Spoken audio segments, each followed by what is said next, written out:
President Joe Biden is finally finding clever ways to forgive student loan debt. Joe Manchin might be trying to kick Joe Biden out of the White House with a 2024 run for president. And Senator Elizabeth Warren says, "Come on, Congress, you are full of hypocrites. We cannot be buying stocks based on insider trading." If you're a subscribed member of my community, then welcome back. And if you're not, consider subscribing right now. You watch this channel each day because I keep you in the loop on what's really going on in Washington, D.C. with President Biden and the U.S. economy. So let's jump right in.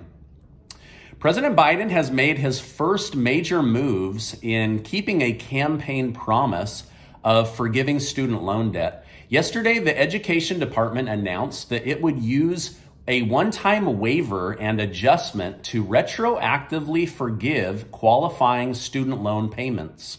It was argued that the service providers are supposed to allow people to go into a state of forbearance for a 12-month period versus month-to-month, or because of the federal government basically using executive action. So what they're doing is they're basically saying that they're going to retroactively go back against these servicers and say the federal government is issuing a credit against these missed payments from Trump and also through all of Biden's presidency. And they're going to basically retroactively make those payments for you.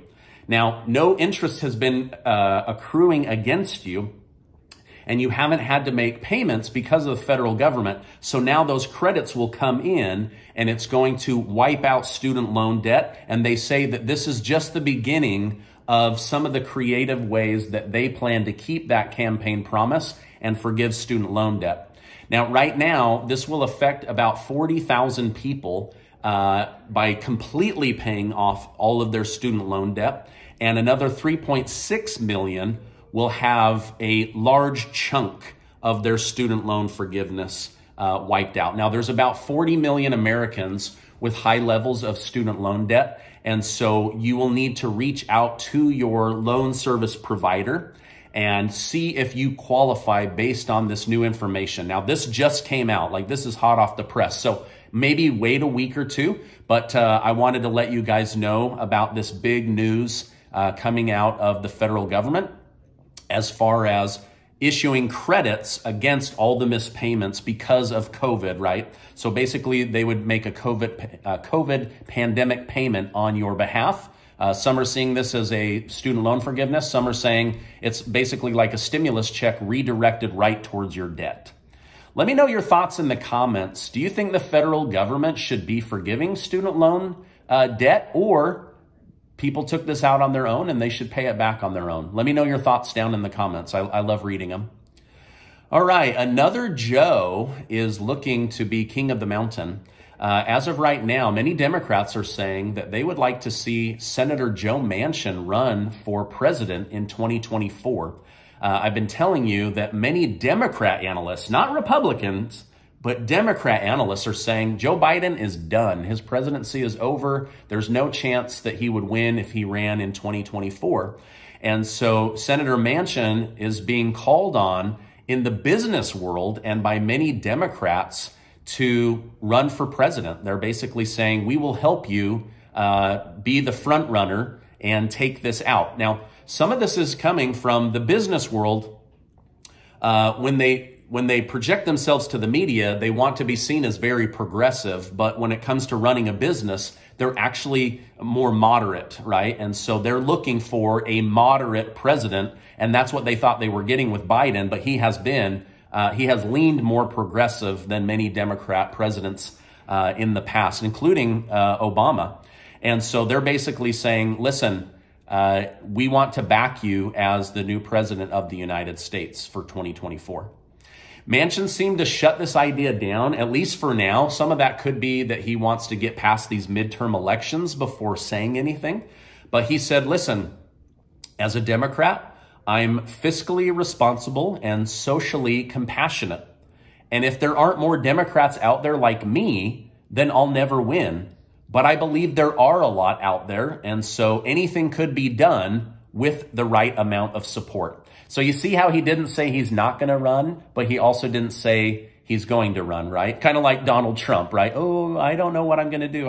He probably already knows, right? Now, let me know in the comments, would you vote for Senator Joe Manchin to be president? Whether you're Republican, Democrat, Libertarian, Independent, let me know down below.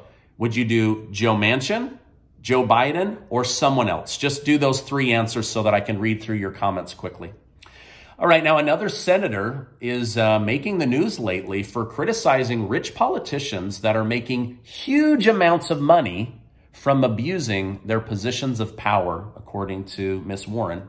Elizabeth Warren has called for a trading ban for those that are currently serving. So up until you serve, and once you've left Congress, you can resume trading. But she's saying right now, Republicans and Democrats are abusively supporting and passing laws that help companies that they are invested in. So basically, they're giving themselves huge advantage when it comes to knowing beforehand what's going on with these companies and the stocks. The price of eggs has gone up significantly and could be going up more. Here's why.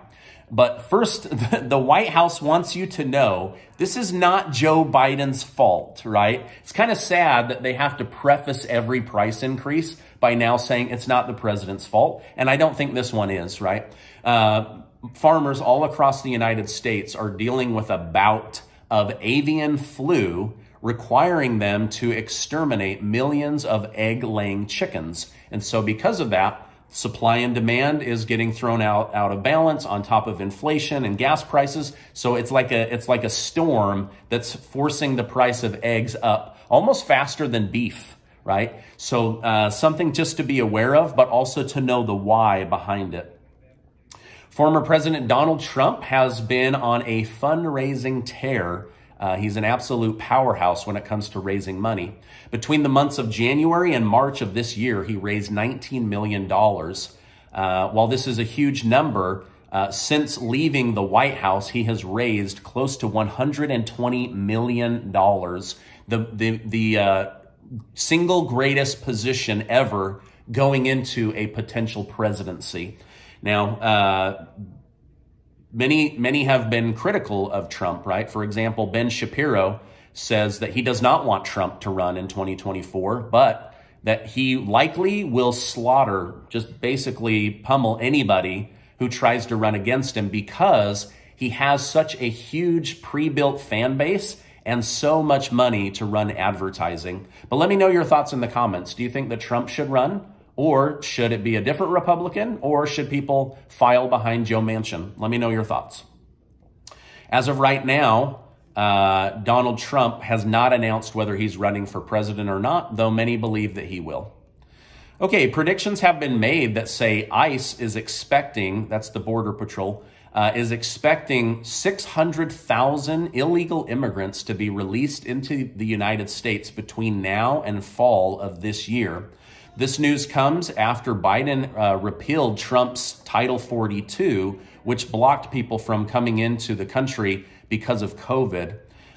This coming surge is being called historic because of how large the numbers will be. Well, we've never seen anything like this in American history. And Biden has admitted that he wants more illegal immigrants to find asylum here in the United States. So I'll continue to watch this story and update you as I know more. Russia says that Ukraine is lying to the world. The ship that sank last week sank not because it was hit by missiles, but because of a munitions fire that broke out on the ship and exploded. Honestly, I don't really know the truth. My guess is that Ukraine did hit them and Russia just doesn't want to appear weak. But I don't know. I'm just a guy on the internet, right? A federal judge in Texas has dropped the forced mask mandates on public transportation and airlines. Many see this as a huge victory, and those that don't are welcome to continue voluntarily wearing their mask if they feel comfortable. Elon Musk is still fighting to take over Twitter. He recently tweeted that he believes the social media platform's policies are good if the most extreme 10% of one party and the most extreme 10% of the other party are equally unhappy with how there's balance as far as information and misinformation. This tweet may have been in response to a recent poll that was released from Twitter employees. The poll showed that 78% of them don't believe Musk has the best interest of Twitter and their shareholders.